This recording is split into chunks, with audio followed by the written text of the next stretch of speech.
पूरे पतंजलि योगपीठ परिवार की ओर से हमारे अखाड़ों की परंपरा में बहुत गौरवशाली अखाड़ा जूना अखाड़ा कि आचार्य महामंडलेश्वर और हमारी संत परंपरा सन्यासियों योगियों की ऋषियों की तपस्वियों की परंपरा के गौरवशाली प्रतिनिधि और जिनमें हमारा धर्म हमारी संस्कृति हमारी परंपराएं और आर्ष ज्ञान मूर्त रूप में अभिव्यक्त होता है, ऐसे पूज्य स्वामी जी महाराज जी को पूरी पतंजलि योगपीठ परिवार की ओर से बहुत बहुत अभिनंदन प्रणाम वंदन। हमारे अग्रज हैं और पतंजलि योगपीठ परिवार के सभी हमारे तपस्वी ब्रह्मचारियों आचार्य गणों से लेकर के और वैदिक कन्या गुरुकुलम की विदुषी बेटियों और आचार्यों से लेकर के आज पतंजलि योगपीठ परिवार के जो वरिष्ठ सदस्यगण हैं, लाइफ पैटर्न फाउंडर, कॉर्पोरेट और बोर्ड मेंबर्स आदि, उन सबको अपने आशीषों से अभिषिक्त करने के लिए पूज्य महाराज श्री ने हम सबका जो अनुग्रह स्वीकार किया है, उसके लिए हम कृतज्ञ भाव से महाराज श्री को प्रणाम करते हैं। और प्राचीन काल से हरिद्वार, बनारस, वृंदावन और हमारे तमाम धामों में तीर्थों में गुरुओं के दर्शन और मार्गदर्शन के लिए हमारे पूर्वज आते रहे और भारत गुरुओं का देश है। ये राजा महाराजाओं का देश नहीं।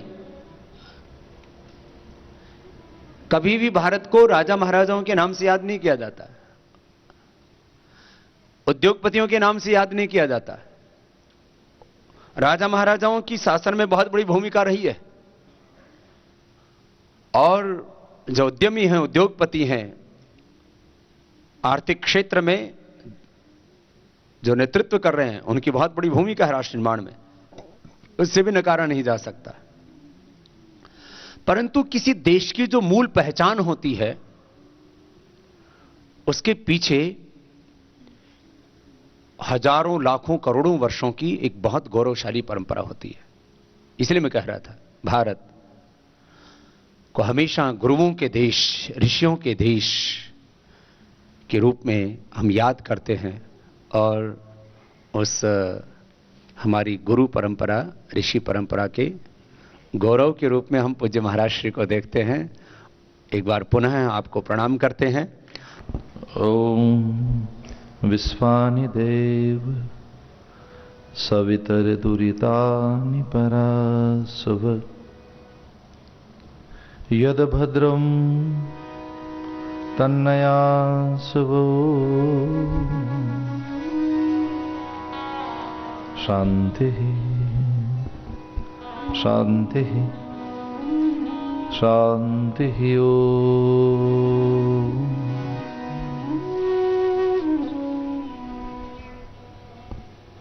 कल्याणी मधुरा मंगला मोक्षप्रदा माँ गंगा के तीरे पुरुषार्थ पराक्रम और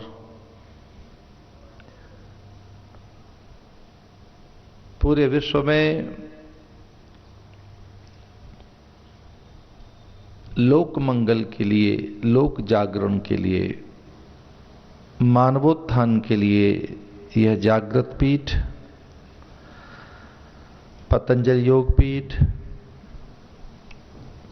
नवरात्र वेला शुभ लक्ष्मी पंचमी तिथि की इस अपराह्न वेला में मेरे वाम पार्श्व में वंदनीय आदरणीय परम पूज्य मानव शिल्पी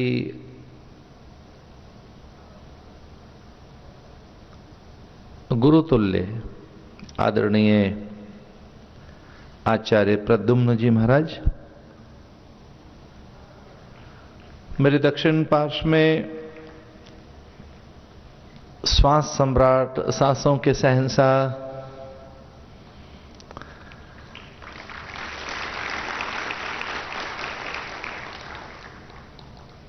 भारत की भोर और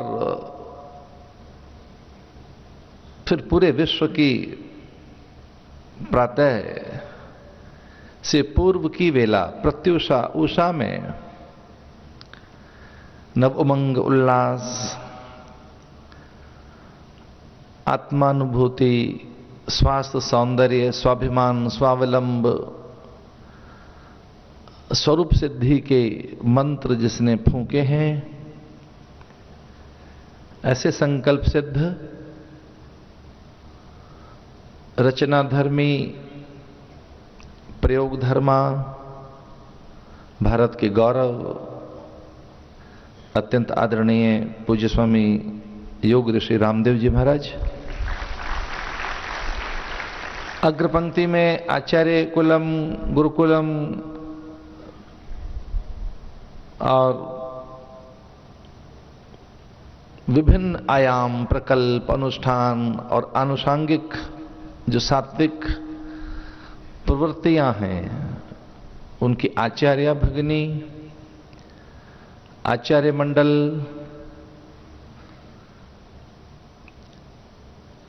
पतंजलि की भिन्न भिन्न शाखाओं के प्रबंधन, प्रसार और विविध प्रयोग में आप सब जो अग्रणी हैं, वे सब धौतवसन गुरुकुल ब्रह्मचारी जो भारत की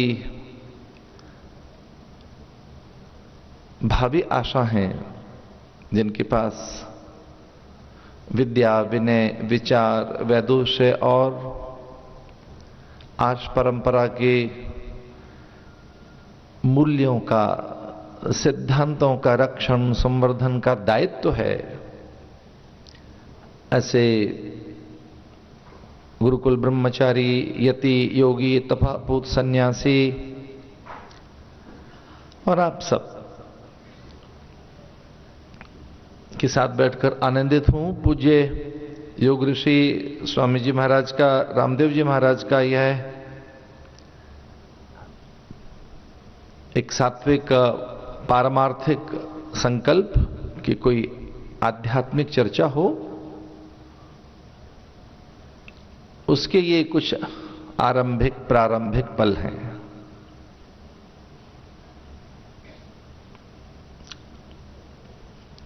वर्तमान संचार की क्रांति, सूचना की तकनीक, औद्योगिक की उन्नतता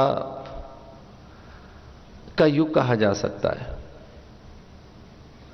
और इसमें असुरक्षा, आतंक, भय, अनीति, दमन, अत्याचार, शोषण, संग्रह, भंडारण की प्रवृत्तियां भी उतनी ही प्रचंड हैं।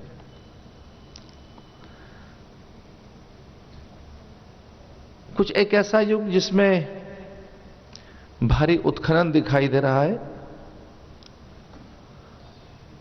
अंतरिक्ष की चुप्पी या सन्नाटा, चीरती हुई शटल, उपग्रह और धरती पर उसकी कुख में भी भारी रासायनिक प्रयोग, उर्वरक, उत्प्रेरक, हरितिमा का खोना, अन्न की पाचकता, पौष्टिकता, स्वाभाविकता का शिथिल होना,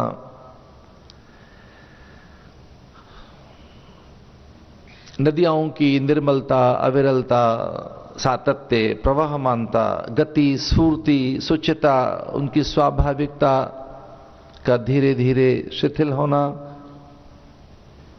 आकस्मिक ऋतुओं का परिवर्तन और और हम सब मनुष्यों के आसपास भी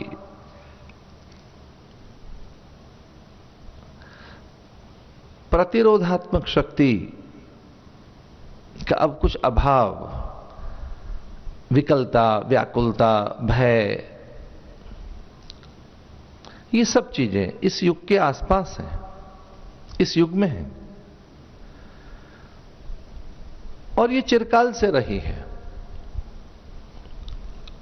अशांति चिरकाल से रही है। आदि दैविक, आदि भौतिक, आध्यात्मिक क्लेश सदा से रहे, पर अब वो कुछ अधिक हैं।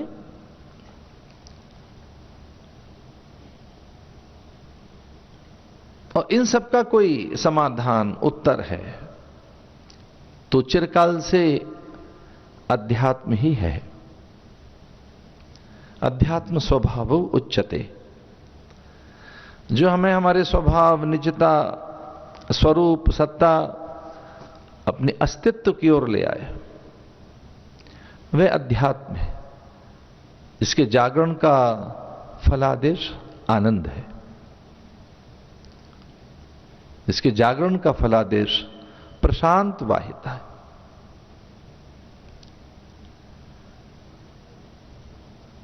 चित्त की निरुद्धावस्था है।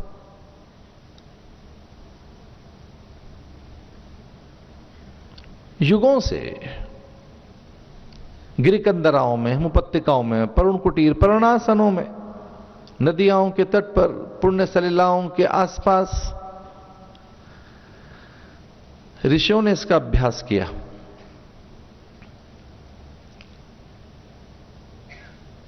और यह सच है, आत्म विषय विचार धरती पर, भारत की धरती पर जितना हुआ है, यहां जितना हुआ है, अन्य कहीं नहीं।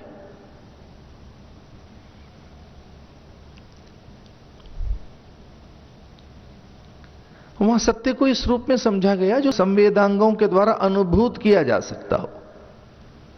विशेषकर पश्चिम ने आज भी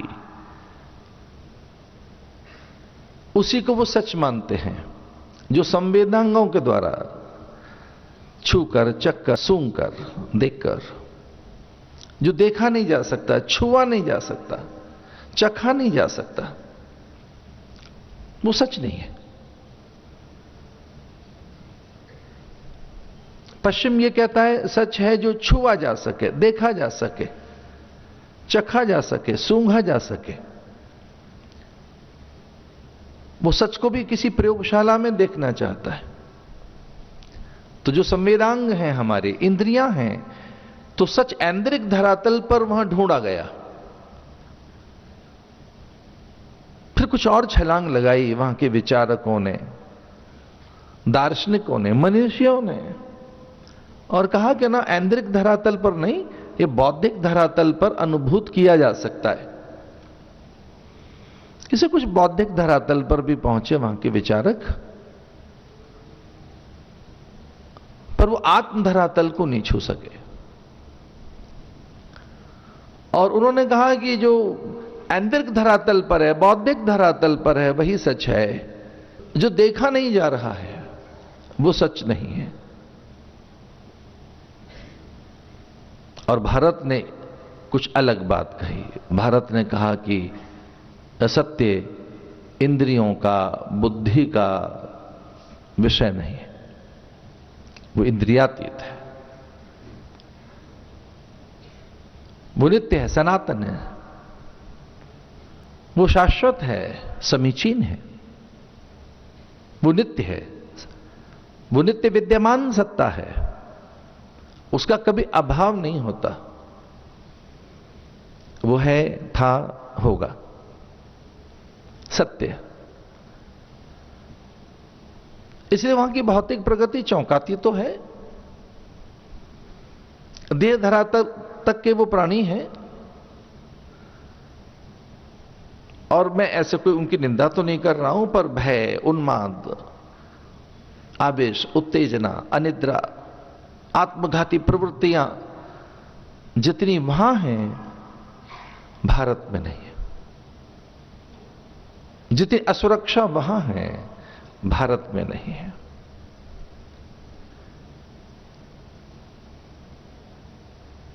ये ध्यान रखना, अध्यात्म का एक ही फलादेश है और उसका नाम है अभयता। अभयम सत्व संशुद्धि। जो अभयता ले आए, जो निर्भयता ले आए। हम सबको खो जाने का डर है, हम सबके पास एक भय बना रहता है, खो न जाए। मान सम्मान, स्वास्थ्य, सौंदर्य, विभूति, अग्रपंक्ति, पद, प्रतिष्ठा, मेरी चर्चाएं, ये खो न जाए। और संभाल के रखना चाहता है उनको, खो न जाए। मेरा मान सम्मान, सौंदर्य, सुख, साधन, संपर्क, सत्ता मेरी खो न जाए। तो जो खो जाने का डर है, ये बड़ा डर है। अध्यात्म का एक ही फलादेश है, वो आपको अभयता देता है और कहता है ये सब चीजें भले ही खो जाएं, तू रहेगा और तू अजेय है, अपराजित है, नित्य है, शाश्वत है। तू अजेय है। अरे बहुत अच्छी बात बालिकाओं ने कही कि कौन है, पहचान तो सही। और ये प्रश्न तो है। और पहला प्रश्न है को हम, मैं कौन हूं। और अत्यंत आदरणीय आचार्य प्रद्युम्न जी महाराज मेरे वाम पार्श्व में बैठे हैं, इसका उत्तर भी बड़ा अद्भुत है, को हम। और मेरे साथ मिलकर बोलेंगे, इसका उत्तर है सोहम। सोहम, सोहम। इन टोटैलिटी में वही मैं हूं। धरती, अंबर, अग्नि, जल, वायु, निहारिकाएं, नक्षत्र मुझसे पृथक नहीं है, वही मैं हूं। यह अध्यात्म का फल है कि वह आपको अनंत बनाता है। थोड़ी आप में धरा भी धरी हुई है और गगन भी, पवन, प्रकाश, निहारिकाएं, शिशुमार, नक्षत्र आप में। यह अध्यात्म का फल है। इसलिए सत्ता शीश झुकाती रही है, वो अपना आदर्श मानती रही है, वो संचालित हुई है, प्रेरित हुई है, प्रभावित हुई है। और पूज्य महाराज जी एक दिन मुझसे चर्चा कर रहे थे कि ऐश्वर्य कहीं है तो वो कोट कंगूरों में, आंगन में, वहां नहीं है। कहीं सत्ता में वो ऐश्वर्य नहीं है। सच मानिए, कहीं ऐश्वर्य है तो भी आध्यात्मिक गलियारे में ही है। आध्यात्मिक गलियारे में ही है वो ऐश्वर्य भी। मैं बात कुछ यहां से आरंभ कर रहा था कि जो सत्य है वो संवेदांगों के द्वारा नहीं जाना जा सकता। वो नित्य विद्यमान सत्ता है। ये अध्यात्म इसकी कुछ झलक देता है। और जब उस दिशा में कोई व्यक्ति आता है तो उसका फल है अभयता। अभयम सत्व संशुद्धि। कुछ बहुत आरंभिक चर्चा करेंगे आज आपसे। ये सत्व संशुद्धि की जो बात है, अभयता की बात है, उसके लिए एक बहुत अच्छा सूत्र दिया है, आहार शुद्धि, सत्व शुद्धि। आहार शुद्धि। हमारी संस्कृति का मूल आधार कोई है तो वो आहार की शुचिता, आहार की मात्रज्ञता, आहार की पवित्रता। आहार हमारा सही हो। भेषज, ये भोजन, भाव, भजन, इन सब के मूल में कोई है तो आहार है।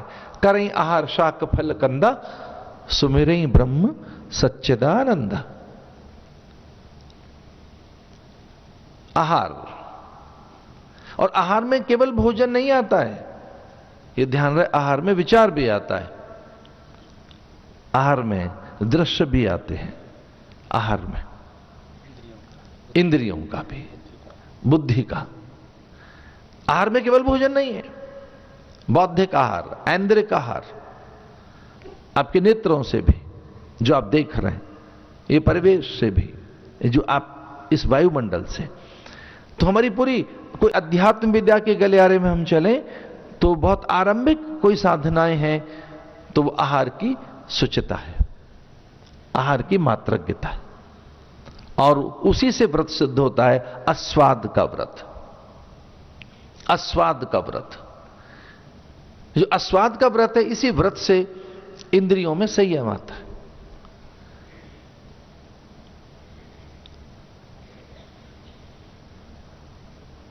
आहार शुद्धि, आहार की मात्रज्ञता की बात, उसके फिर समय की बात है। हमारे आहार विहार निहार भोजन में यह बताया कि कितने समय में कौन सा भोजन तमोगुणी हो जाएगा और उससे कौन से विचार पैदा होंगे, उससे कब आलस्य आएगा। आलस्य, प्रमाद, निद्रा, तंद्रा, जड़ता, हठ, धर्मिता, ये जो सारी चीजें हैं ये सब आहार की ही हैं, आहार से ही पैदा होती हैं। इसलिए आध्यात्मिक गलियारे में आहार की महिमा है। आहार कैसा हो, उसी से विचार बनेगा आपका, उसी से। और ये आत्म विषयक जो विचार है, अध्यात्म जो विचार है, या आत्म का जो विचार है, आत्म विचार माने शुभ का विचार। जो ज्ञान की सप्त भूमिकाएं हैं उनमें पहली भूमिका ही शुभेच्छा है, सुविचारणा, तो अनुमानसा, सत्वापत्ति, अंत में तुर्या। तो जो ज्ञान की सप्त भूमिकाएं हैं, जो आध्यात्मिक भूमिकाएं, जो आध्यात्मिक पहली सीढ़ी है वो सुविचार ही है, उससे पहले शुभेच्छा ही है, शुभ का ही चिंतन है, शुभ का चिंतन। थोड़ा सा प्रतीकात्मक कुछ बात बताऊंगा। गणेश के दो बेटे बताए गए, एक शुभ है और दूसरा लाभ है। ऐसा भी कहा गया कि जो गणेश है वो एक विचार, वो कौन सा है, शुभ। शुभ का अर्थ है नित्य का विचार। तो कौन सी ऐसी वस्तु है जो नित्य है, ऐसी कौन सी वस्तु है जो नश्वर नहीं, क्षणभंगुर नहीं, जो सदा रहती है। तो हम अगर अध्यात्म पर विचार कर ही रहे हैं तो पहला है शुभेच्छा, हम शुभ की इच्छा करें, हम उस पदार्थ की चर्चा करें, उसकी जो नित्य है, उसकी नहीं जो मरण धर्म है, जो क्षणभंगुर है, उसकी चर्चा करें। वो चेतन है, अमल है, सहज है, सुख राशि है, वो सब में है। वो जिसके लिए गीता में कहा गया ममेवांशो जीव लोके जीवभूत सनातन, वो सब में है। उसकी जैसे भनक लगती है आपके आसपास में स्वाभाविक रूप से अभ्यता आती है। एक छोटी सी कथा सुनाते हैं। एक व्यक्ति ने कहा कि मुझे ऐसी साधना करनी है कि मैं सदा रहूं, न दिन में मरूं, न रात में, सुबह न साँझ, न स्त्री से न पुरुष से, जिंद बैताल यक्ष गंधर्व किन्नर नाग पितृ प्रेत विद्याधर किम पुरुष मुझे कोई न मार सके। अच्छा, किम पुरुष भी उसने कहा। किम पुरुष का अर्थ है जो जिसका पता नहीं लगता, जिनका है कौन क्या कब कौन सा रूप धारण कर लें। तो कुछ इस तरह से विद्वानों ने ऐसा कहा कि किम पुरुष अनेक रूप जो धारण कर लें, और वो किम पुरुष विद्याधर नाग यक्ष गंधर्व किन्नर प्रेत पितर जो भी हो सकते हैं, मैं किसी से न मरूं, न दिन में न शाम न रात को भी नहीं, मैं रहूं। अच्छा, ये मनुष्य की पहली भूख है। कल्पना करके देखिए हमारी पहली कामना क्या हो सकती है। हम मनुष्यों की पहली कामना क्या होगी? तो शास्त्र कहता है मनुष्य की पहली कामना ही जिजीविषा है, सुख वांछा दूसरी होगी। सुख वांछा तो बात की है, मुझे सुख मिले, सम्मान मिले, मैं अधिक लाभान्वित रहूं, मुझे अनुकूलताएं मिले, अथवा प्रतिकूलताओं के साथ मैं न रहूं, वो विषमता न रहे, तो कोई प्रतिकूलता मेरे पास न रहे, ये विचार बात का है। और ये विचार भी बहुत बात का है कि मुझे अनुकूलताएं प्राप्त हों। तो जो मन निरंतर अनुकूलताओं का संचय कर रहा है और प्रतिकूलताओं का परिहार, वो जानते हो किस लिए कर रहा है? स्वयं को टिकाए रखने के लिए कि मैं टिका रहा हूं। जिजीविषा, तो जो पहली कामना है मनुष्य की, कोई पहली स्पृहा है तो जिजीविषा है। और जिजीविषा के साथ ही यह तय होता है कि मुझे सुख सम्मान मिले, मुझे ज्ञान मिले, मुझे स्वरूप का बोध हो, मैं सत्यानुभूति करूं, बात की बात है। लेकिन पहला है जिजीविषा, मैं रहूं, मैं रहूं। तो मैं रहना चाहता हूं यहां। ऐसी एक कथा आती है हिरण्यकश्यपु की, मैं यहां रहूं। उसने कुछ ऐसा तप किया और कुछ उसे इस तरह के वरदान भी मिल गए कि तू रह सकता है। और उसे चुनौती देने के लिए नारद ने प्रहलाद को तैयार किया। वो विद्या उसे बताई, वो विद्या जिसमें तू नित्य है, सर्वत्र है, नित्य। तो जो अध्यात्म विद्या है वो कण कण में, हर एटम में, पार्टिकल में, और जो कुछ भी है उसमें आपको अनुभव कराती है, उससे आप भिन्न नहीं हैं। तो एक बड़ी अनंतता उसका परिणाम है। जैसे जो आपने वस्त्र पहन रखे हैं ये कपास से बने हैं, तो कपास होना एक बीज में है, उस बीज में कुछ एटम है, मॉलिक्यूल है, पार्टिकल है, उसमें एक चेतना है। कपास होना उसमें एक चेतना है, वो कपास बन गई। ध्यान रहे, एक बहुत अलग तरह की बात आरंभ कर रहा हूं मैं। मनुष्य में ईश्वर होना लिखा है, अनंत होना लिखा है, विराट होना लिखा है। आप में वो है वैसा। तो प्रहलाद को नारद ने यह ज्ञान कराया, ये विचार दिया कि तो ये हो सकता है।